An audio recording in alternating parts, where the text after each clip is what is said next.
because the leap just kills her. They go for a Monkey King as well. Wow. Interesting. Okay, so Could very well see a big fight here. maybe Ooh, collapses the collapse. target. They get on top of him. He can't run out of this one, there and is with the one Boundless stun. Strike coming through as well, they will silence him up. However, they can't get the damage, and the two-man stun coming out from Mira here might be enough to bring down Gilgit. He will be off first blood. Mira follows soon after. And it's going to be a straight-up trade for the time being. This Lightning doing so much work, though. Getting these heroes low. At the same time, Yatoro is the one who gets the first blood on the Wraith King carry. So that's definitely a win for Team Spirit. Ooh. Multi used. They're coming in. They're throwing everything. 4 heroes here onto the Leshrac. They bring him down. See you later, Stormer. I love how he... Oh, this could be this is very a level big. 5 Wraith King. Yeah, it is very big. They get the kill. I love how Toronto Tokyo went for the moon. Where they've kind of moved a lot of heroes in, haven't really made something happen. Now they'll make the play onto Collapse. Collapse is going to TP out. They'll have to use Boundless Strike to make sure they get the kill. But now Yatoro comes in. 3-man stun from Mira. Can they follow up, though? That is a question. Toronto Tokyo goes looking for something. Won't really find anything for now. So Tofu looks like he is just going to straight up die. Does one himself up, but will fall. 2-man silence. Takes them both out. Rasmus and Tofu both dead. A nice response from Team Spirit. Now the smoke gets popped. Tofu is seen. Will they find anyone? That is a question. Nice 2-man stun in from Ace. Can they follow it up? It's a question. They will be able to kill off the Grimstroke. And they've also got the Rupture out on to the Nyx Assassin, who shall also fall. Mira, Leposhka, both dead. But their lanes are too pushed in to do anything about it, objective-wise. Yeah, I don't know. To me, at least, I really think that this is... Like, they can't really... Oh, hold on. Stormer being targeted. He does have to use himself here, but when he comes back down, he's going to be met with a ton of force, and there is no way out of this one, as they will be losing Stormer, but the fight is going to continue regardless, as they get the Rupture out onto the Piranha. Boundless Strike going to cancel the TP. Can they finish off Toronto Tokyo is a question. Wait, was that blind? Detection. That was blind, and they don't have the detection down. Toronto Tokyo into the Roche pit. Roche says no, slams her up, but she's still going to be able to get away from this by the looks of it. Meanwhile, Gilgear falls in the back. This is falling apart for Smashers right now. Tofu down to the low ground. They will retreat from the enemy jungle. I can't believe they didn't get the Mirana there. They needed the detection down, and they did not have it. I love that. I'm gonna steal that. Circumference. You're welcome. Meanwhile... Oh, this Bloodseeker, he's getting smashed right now. Gilgit tries to go in with the save, but unfortunately it's not enough, and they will pop the Stampede as well. Slightly creative Stampede usage, but we'll let it fly.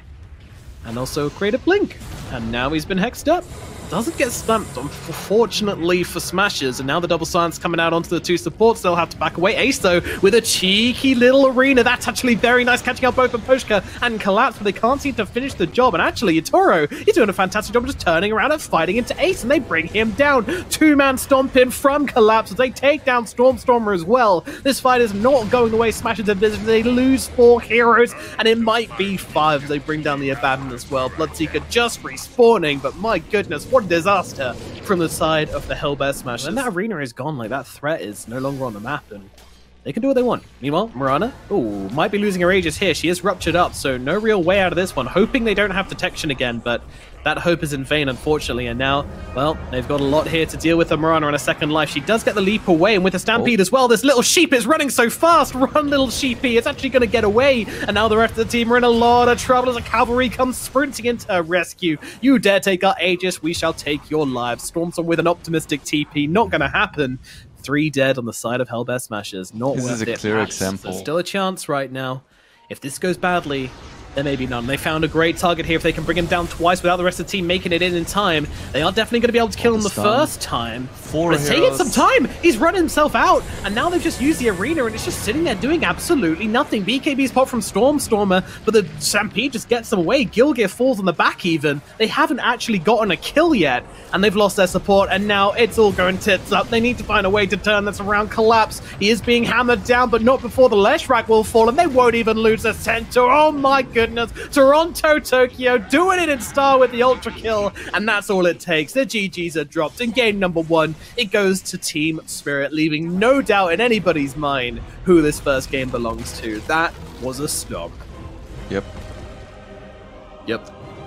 I guess Mirana mid, new meta. It would make more sense because I like a lot of things, but I don't like playing Tiny or Mirana.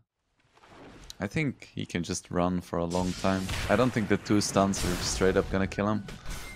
What about an arrow? Okay, that helps. Yeah, that helps.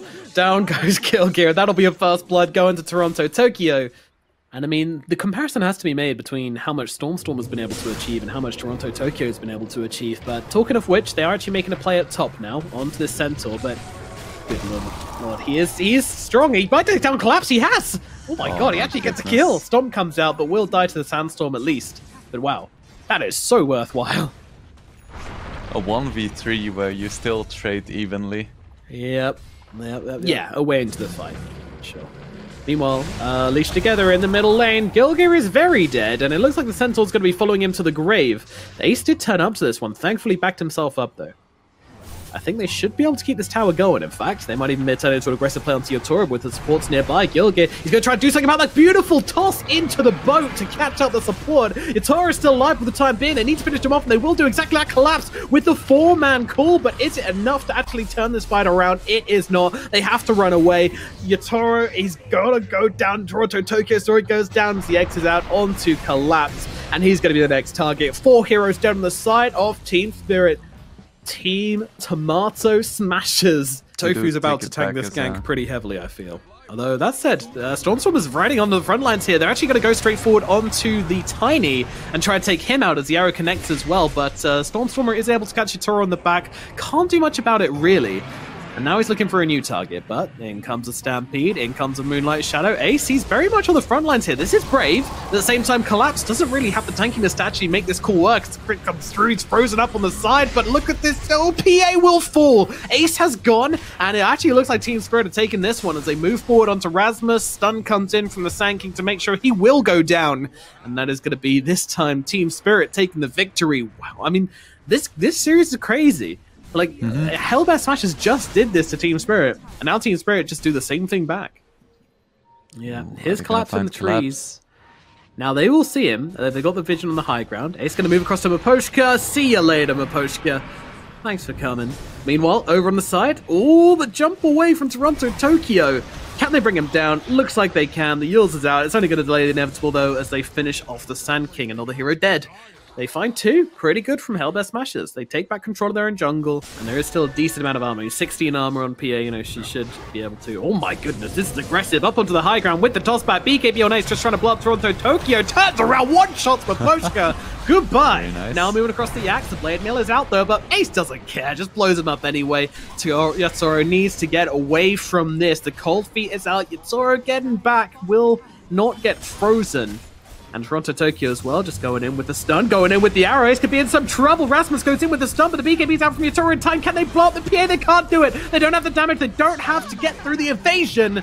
And the PA will survive, turn it around, kill off the Sven. Collapse comes in, finally brings down Ace. They do it. But at what cost? Well, I can tell you the cost. It is 4 heroes in the grave, including a buyback from Collapse. It's always rough when you're a carry and there is a Paladin Sweat, an Orb of Destruction, and a Titan Sliver. Oh no, well, Yotoro tried to turn it around to Ace. Oh my goodness, that was the enemy carry. She just took him out. His head is rolling across the map right now. The Sven is out of the game, and that might be Team Spirit's chances as well. Jesus. There used to be a hero there. Problem. The problem? Never mind. Ace gets an Aegis. There's no fixing this problem anymore. They're trying to jump in and maybe steal some stuff, but Toronto Tokyo, he's in the pit. Arrow does connect onto the PA. It's something, but it's not enough. He gets cut down. Unfortunately, the cheese not in his inventory in time was still on cooldown. Meanwhile, the axe thrown onto a cliff by a wave, surfing up onto the high ground, and they're going to throw up the Grimstroke there as well. How's that cliff going for you guys? Enjoying it? No, not really. Down goes the Sven, and in comes the G's. GG is called for game number 2, and we will be going to game number 3 once again as Hellbear Smashers smash back in this best of 3 series. A famous combination, very strong. And the Smashers go for the Tony Macaroni as their last pick. Some nice damage from Ace and Tofu onto Collapse here. Mira still taking so much damage from these Fatal Bombs. Ooh, Storm. Oh, he gets caught out. Doing well in the mid lane, but kind of overstepping his mark, getting a little bit too greedy, and Toronto Tokyo is there ready to punish him immediately. Well played by him. So interestingly, Ace going in for the Dragon Lance, not going for the Yasha first at all actually, just going straight in for the Dragon Lance, wants the stats, and in true Ace fashion probably going to be turning up to fights. Meanwhile, they're going on to the Centaur again, they have got the duel, there's going to be enough damage to bring him down, but Stormstorm are coming in for the return kill, and that's onto Collapse, so they get something, and now the Golem gets dropped down onto Toronto, Tokyo, and Mira. LSA from the high ground onto Gilgear, secures a kill onto the Puck. They won't be able to catch Mira here, I don't believe, although Stormstorm is still chasing. He's got the phase boots, he's got an avalanche, maybe it'll be enough, but they get themselves back on Team Spirit, and that'll put an end to things. We do see the blink now on Tiny. Oh, time for another duel, methinks, as they look forward onto the Centaur, and another day, another duel win. It's a good thing you don't lose damage whenever you get dueled, otherwise this Centaur would have nothing, but in comes the Eclipse. Ace wants to fight, but can't get the vision down, can't get the targets inside her ultimate, so it's kind of wasted, and now they're thinking about going for an Omnislash, but they're going to go in with the spin with the Inkswell, but the Golem will interrupt that. They're just shoving his face in there on the Warlock, so he's going to die as well. Meanwhile, Yotaro having Golem troubles right now, and the Glaives bouncing around, not enough to finish off the Juggernaut for now, but Ace does have one more beam, finishes the job. The Immolation will get him. Meanwhile, they'll jump on top of the Luna, now looking for some return damage. A double damage Puck comes slapping on through, takes down Ace, both carries dead, and now it comes down to Collapse. What can he get done here? Well, not much. So he gets stunned up, slapped up, stomped down, killed off. Collapse will fall as well. Like the most likely candidate. Can never count out the overwhelming blink, though. They jump onto the Puck, he's going to get destroyed, but now the Omnislash coming down onto Stormstorm, he's got no one to jump to, and they're going to be able to finish him off. Beautiful Omnislash executed there from Yotaro, but now the Golem comes down, they want to get themselves away along with the Eclipse out onto Collapse. Collapse in some trouble, moving through the trees, but no amount of jukes will save you from Smashers as they get themselves two big core kills in the middle lane. They do lose their Tiny, but once again, coming out with the slight advantage. Yeah. I feel like it's mostly aggressively. Blowing people up. Oh, like this guy. Hello, Mira. Meanwhile, Collapse also on the run as well, gets caught out by Rasmus, and they're going to be able to bring him down. A Legion Commander is going to be the lovely +1 to this gank. At this point for Hellbear Smashers, just wherever they go, they find heroes, and at the same time, they're farming really well. Yep, like that. And there we go. That's the E-Blade reveal. And now with the racks exposed and the glaives bouncing, it is very scary. There goes another, but Poshka will drop the buyback. Going to be attempted here to try and make this into some kind of fight. The Golem comes down, Omnislash cutting on through though. It's doing work, but not really enough as the Luna's just completely up on full health. Blast back with a couple of glaives. Ace completely untouched with that Satanic, and down goes a Legion Commander. Yotaro trying to desperately make something happen. The glaives, it's not going to be enough. He is going to live, but what's it matter when your teammates are dead and you're based in tatters? This game, unfortunately, looking like it's over. They know it, we know it, GG's are called, and the series will go to the Hellbear Smashers, their first series in a very long time, but it is a big victory for them. And that is going to secure their first victory in this tournament as well. A great start to the Pinnacle Cup for the Hellbear Smashers. Yeah, for sure.